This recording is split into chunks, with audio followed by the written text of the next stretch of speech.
Hello everyone, how are you? I wish you all always remain happy. As we discussed the correct form of verb in my previous video about indefinite tense, today we discuss about continuous tense and perfect continuous tense. तो let's start. तो चलते हैं. First है continuous. तो continuous tense जो है वो जब एग्जामिनर को कॉन्टीन्यूस टेंस हमें फील करवाना है कि भाई स्टूडेंट्स को कंपेल किया जाता है कि वो कॉन्टीन्यूस टेंस ही इसमें यूज़ करें, तो वहाँ पे कुछ वर्ड्स जैसे कि वर्ड्स मैं बता रही थी कि वो वर्ड्स जो है वो डिटरमाइन कर देते हैं आपके कि कौन सा जो करेक्ट फॉर्म ऑफ वर्ब है वो यहाँ पे यूज होगी. तो वर्ड्स देखते हैं कॉन्टीन्यूस के लिए. प्रेजेंट कॉन्टीन्यूस, ठीक है. पास्ट भी कुछ हद तक हो सकता है, लेकिन पास्ट अगर फील करवाना है तो वो कंडीशन भी मैं साथ में बता दूंगी. जस्ट वो वर्ड्स देख लीजिए जहाँ जो डिटरमाइन करेंगे कि इसमें कॉन्टीन्यूस टेंस यूज करना है. तो देखते हैं. Now, eight that moment, at present moment and look.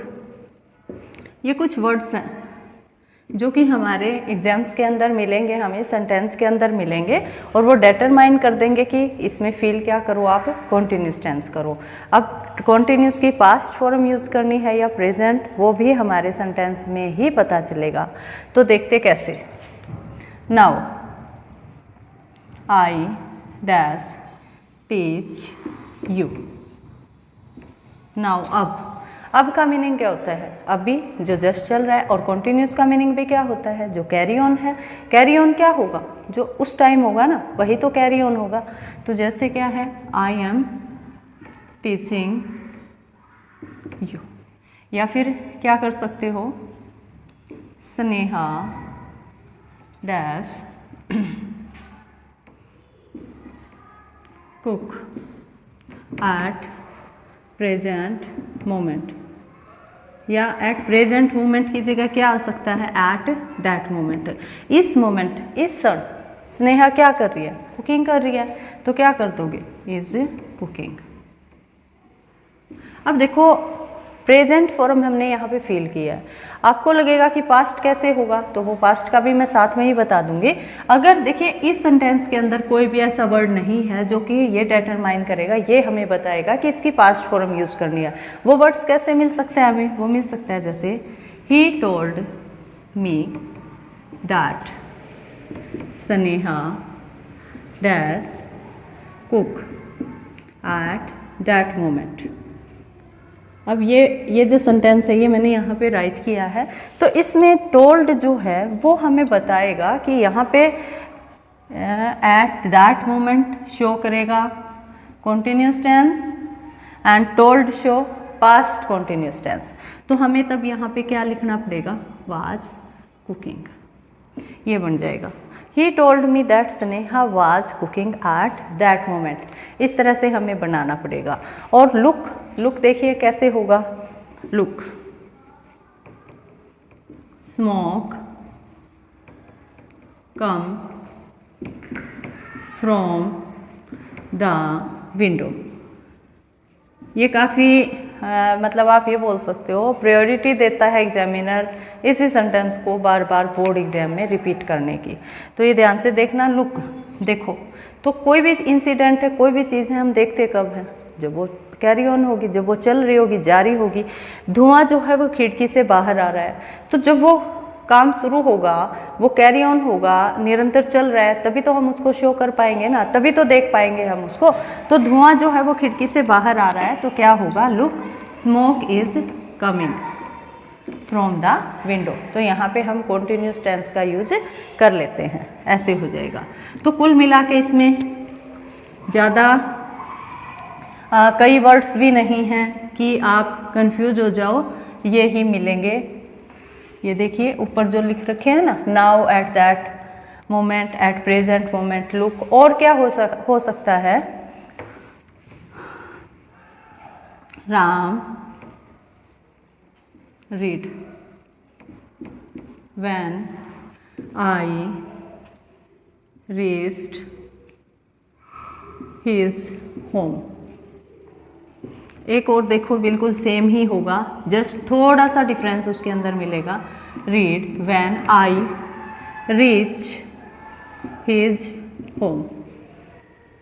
ये कंडीशन जो है ये काफ़ी इम्पोर्टेंट है बोर्ड एग्जाम्स को लेके, क्योंकि यही कंडीशन जो है वो कैरी ऑन करते हैं, वो हमारे एग्जाम्स में बार बार रिपीट की जाती है। ये कंडीशंस क्या होती हैं, देखिए चलो परफेक्ट बताऊंगी तब आपको बता दूंगी मैं। ये परफेक्ट में क्या होता था, पहले जो एग्ज़ाम का पैटर्न होता है वो टाइम के साथ चेंज हो जाता है। पहले परफेक्ट, आज से 2 या 3 साल पहले क्या होता था कि परफेक्ट जब फील करवाना होता था ना, पास्ट परफेक्ट है या प्रेजेंट परफेक्ट है, तो एग्जामिनर हमें क्या देता था सेंटेंस के अंदर, या तो व्हेन या बिफोर ये दे देता था, और उसका एक पेयर बन जाता था। जैसे द ट्रेन रीच्ड, रीच हमारी वर्ब होती, बिफोर आई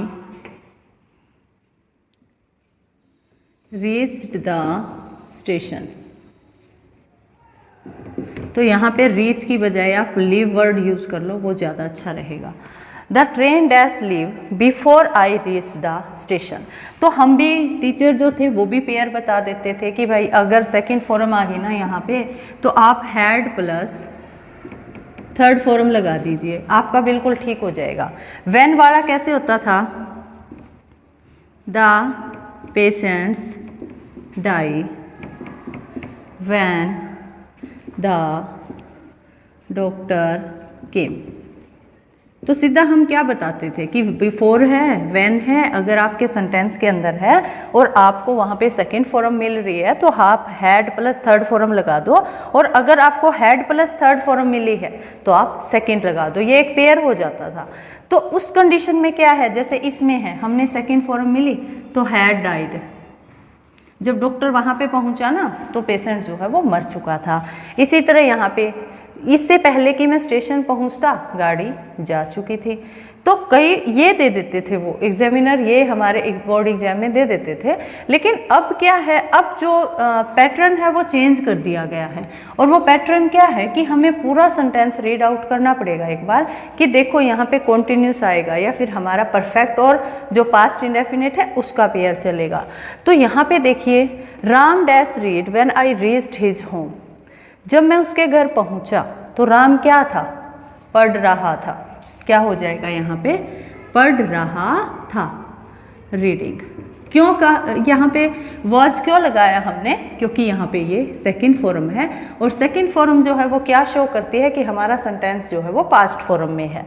लेकिन यहाँ पे क्या होगा, I reach his home is reading, वो पढ़ रहा है। जब मैं उसके घर पहुँचता हूँ ना तो वो पढ़ रहा है, ये हो जाएगा। तो यहाँ से डिफरेंस हमें पता चलेगा कि आप पास्ट कॉन्टिन्यूस यूज़ करोगे या फिर आप प्रेजेंट कॉन्टिन्यूस टेंस जो है वो यहाँ पे यूज़ करोगे। अच्छा, ये पेयर है, ये पेयर जो है वो अभी 2-3 सालों से नहीं आ रहा है। जो लोअर क्लासेज हैं, 7th है, 8th है, 6th है, उसमें आ जाता है ये, बट जो अपनी हायर क्लासेज हैं स्कूलिंग की, वहाँ पे ये अवॉइड किया जा रहा है। ये काफ़ी इजी था, बच्चों को भी पहचान हो जाती थी, टीचर्स भी पेयर बता देते थे, अगर सेकंड फॉर्म है तो हेड प्लस थर्ड लगा दो, हेड प्लस थर्ड है तो सेकंड लगा दो। लेकिन अगर अब भी ये आ जाता है, इस टाइप का अगर कोई सेंटेंस आ जाता है, तभी भी हमें पेयर ही फॉलो करना पड़ेगा। कभी आप वहाँ पे कॉन्टिन्यूस टेंस यूज़ कर लो, वो कॉन्टिन्यूस कहाँ पे होगा वो हमें पता चलेगा जब हम उसको पूरा कंप्लीट पढ़ लेंगे। ठीक है, अब नेक्स्ट हमारा परफेक्ट आ जाता है। परफेक्ट जो टेंस है वो हम कहाँ पे यूज़ करते हैं, परफेक्ट। तो परफेक्ट यूज़ किया जाता है मेनली तो ऑलरेडी वर्ड दे देते हैं, वो जस्ट भी आ जाता है कई बार। लेकिन जस्ट में क्या होता है कि कंडीशन हमें देखनी पड़ती है, पूरा सेंटेंस हमें रीड आउट करना पड़ता है, क्या सेंस उस सेंटेंस की बन रही है उसके अकॉर्डिंग हमें करना पड़ता है। तो हम मेनली इसको ये नहीं बोल सकते कि जस्ट आया है तो आप वहाँ पे परफेक्ट ही यूज करोगे। कुछ कंडीशंस होती हैं वहाँ पे सेकंड फॉर्म ऑफ वर्ब भी यूज़ करनी पड़ जाती है कई बार, लेकिन ऑलरेडी वर्ड्स जो है वो बिल्कुल पक्का शो कर देता है। ऑलरेडी आया, it's mean they are use the past perfect tense. या फिर वो पेयर वाला अभी मैंने बताया था ना, train had left before I race the station, वो वाला पेयर है, या फिर ऑलरेडी वर्ड्स, आज का जो पैटर्न है, जो ट्रेंड है, वो ऑलरेडी ही देगा वो, तभी वहाँ पे फील करना पड़ेगा हमें परफेक्ट। जैसे सोहन, अब ऑलरेडी वर्ड जो है वो शो तो कर देता है कि यहाँ पे परफेक्ट आएगा,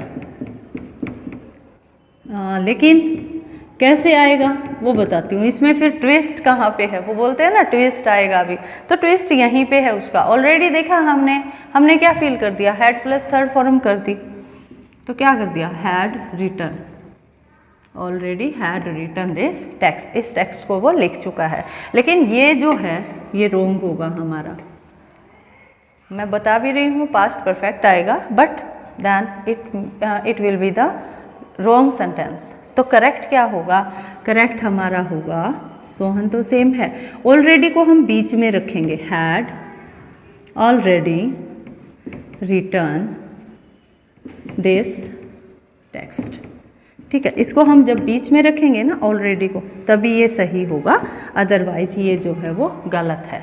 तो इसमें थोड़ा सा क्लाइमेक्स जो है वो यहाँ पे आ जाता है कि आप ऑलरेडी को बीच में रखो, ठीक है। अब अपना लास्ट आ जाता है परफेक्ट कॉन्टिन्यूस टेंस। तो परफेक्ट कॉन्टिन्यूस टेंस कहाँ पे यूज़ किया जाता है, परफेक्ट हमारा हो गया, एक तो पेयरिंग पे और एक हमारा ऑलरेडी पे। अब आता है परफेक्ट कॉन्टिन्यूस टेंस। तो परफेक्ट कॉन्टिन्यूस टेंस कब यूज़ किया जाएगा, जब हमारे सेंटेंस में या तो फोर हो या फिर सिंस हो और प्लस में हमारा क्या हो, टाइम हो। ऐसे ही फोर सिंस नहीं, साथ में टाइम भी होगा। कैसे, देख लीजिए, ही डैश लर्न, लर्न हमारी वर्ब होगी, learn his lesson for his exam. और एक और कर लेते हैं, सेम ही होगा, dash learn his lesson for 2 hours. तो ये हमारे दो सेंटेंस हैं। इसमें देखिए अभी मैंने बोला है फोर या सिंस हमारे सेंटेंस में होगा, और हमारे इसमें देखिए फोर इसमें भी है और इसमें भी है, लेकिन ध्यान रखना क्या होता है कि टाइम भी साथ में होना चाहिए। अब यहाँ पे फोर जो है, फॉर हिज एग्जाम, तो ये कोई टाइम नहीं है हमारा, फॉर 2 आवर्स ये हमारा टाइम है। तो इसीलिए यहाँ पे क्या कंडीशन पूरी हो रही है, 4 प्लस टाइम की कंडीशन हमारी पूरी है, and we have to use past perfect continuous tense in this sentence. He had been learning his lesson for 2 hours. और इसमें क्या होगा, he dash learn his lesson for his exam, वो अपने एग्जाम के लिए ये लेसन रीड कर रहा है। he is learning, जो उसका पेपर होना है ना, उसके लिए वो लेसन वो लर्न कर रहा है। लेकिन इसमें क्या, ये हमारा क्या दिखा देता है कि नहीं, वो परफेक्ट कॉन्टिन्यूस टेंस यहाँ पे फील करना है। अब सिंस क्या होता, अब देखो फोर या सिंस आपको पता भी होगा, फोर कहाँ पे यूज करते हैं, when there is the fix duration of time in our sentence, and we use since when the unfix duration of the time in our sentence. अब यहाँ पे 4 2 आवर्स है, हमें ड्यूरेशन पता है ना, कितना टाइम हुआ है, 2 घंटे हुए हैं। अगर मैं लिख दूँ यहाँ पे मॉर्निंग, वो पढ़ रहा है, लर्न कर रहा है, कब से, मॉर्निंग से, लेकिन हमें ड्यूरेशन नहीं पता ना, कितने घंटे हुए, कितने मिनट हुए, तो हम यहाँ पे क्या कर देते, फिर सिंस कर देते, सिंस मॉर्निंग, सुबह से याद कर रहा है वो, लेकिन हमें ड्यूरेशन नहीं पता। तो ये हमारी हो गई करेक्ट फॉर्म ऑफ वर्ब। और इसके साथ साथ जो सब्जेक्ट वर्ब एग्रीमेंट है, जो न्यू कंसेप्ट हमारा होता है, उसकी भी मैं वीडियो बना चुकी हूँ, वो करेक्ट फॉर्म ऑफ वर्ब से ही रिलेटेड है, लेकिन ये थोड़ा सा शॉर्ट टॉपिक है, वो काफ़ी वास्ट टॉपिक है, तो ये हमारा 2 वीडियोज़ में ही कवर हो गया, जबकि उसके लिए मैंने 3-4 वीडियो बनाई। And till then, thank you, have a nice day.